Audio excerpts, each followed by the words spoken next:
Reasoning में पूछा जाने वाला डाइस का सवाल होता तो बहुत आसान है, पर फिर भी इसको बहुत सारे बच्चे गलत करते हैं। लेकिन आज आपको ऐसा तरीका बताऊंगा प्यारे दोस्त कि इसी एक सवाल से आप पूरा चैप्टर सॉल्व करना सीख जाओगे। देखो, जब भी हमें डाइस के सवालों को सॉल्व करना हो तो मेरी दो बातें आप सबसे पहले याद रखिएगा। सबसे पहली और जरूरी बात कि आपको ढूंढना पड़ेगा कॉमन।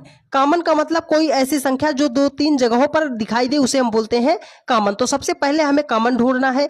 दूसरी बात क्या करनी है? दूसरी बात हमें करनी है एक ही दिशा से, मतलब या तो अगर पहले पासे में क्लॉक वाइज चले हैं तो दूसरे पासे में भी क्लॉक वाइज चलना पड़ेगा, मतलब एक ही दिशा आपको याद रखना है। तो चलो, हम यहाँ पर तीन पासे की स्थिति दी गई है, कोई सा भी दो पासा हम ले लेते हैं। तो चलो, मान लो हमने पहला और दूसरा पासा ले लिया, तो अब इसमें हमें कॉमन ढूंढना है कि कोई ऐसी संख्या है जो दो जगहों पर है। यहाँ पर देखो, एक है, 6 है, 3 है, 1 है, 2 है, 4 है। तो कॉमन क्या मिला? आप बोलोगे सर एक है जो दोनों जगहों पर है। तो हमने इस पहले पासे को लिया, एक को पकड़ लिया, ठीक है, एक को। तो देखो, एक से हम ऐसे क्लॉक वाइज चल रहे हैं, तो एक के बाद हम कहाँ पहुंचेंगे? आप बोलोगे सर 6 पे पहुंचेंगे, 6 के बाद कहाँ पहुंचेंगे?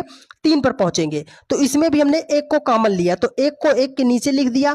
अब इसमें भी हम क्लॉक वाइज चलेंगे, ठीक है। तो एक के बाद कहां पहुंचेंगे? 2 पे, 2 के बाद कहां पहुंचेंगे? 4 पे। देखिए, वो क्वेश्चन में कह रहा है कि एक का विपरीत। तो ये स्थिति जो आपके सामने आई है, ये स्थितियां एक दूसरे की क्या है? विपरीत है। मतलब 3 का विपरीत 4 हो जाएगा, 2 का विपरीत 6 हो जाएगा। लेकिन वो हमसे पूछ रहा है एक का विपरीत क्या होगा। तो एक पासे में कितनी गिनती होती है? 6 होती है। यहाँ पे कौन कौन सी गिनती है? 1 2 3 4 6। कौन सी गिनती मिस हुई है? 5 मिस हुई है। तो एक का विपरीत पूछ रहा है, तो एक का विपरीत क्या हो जाएगा? 5 हो जाएगा। 5 ऑप्शन ए में है और यही आपका राइट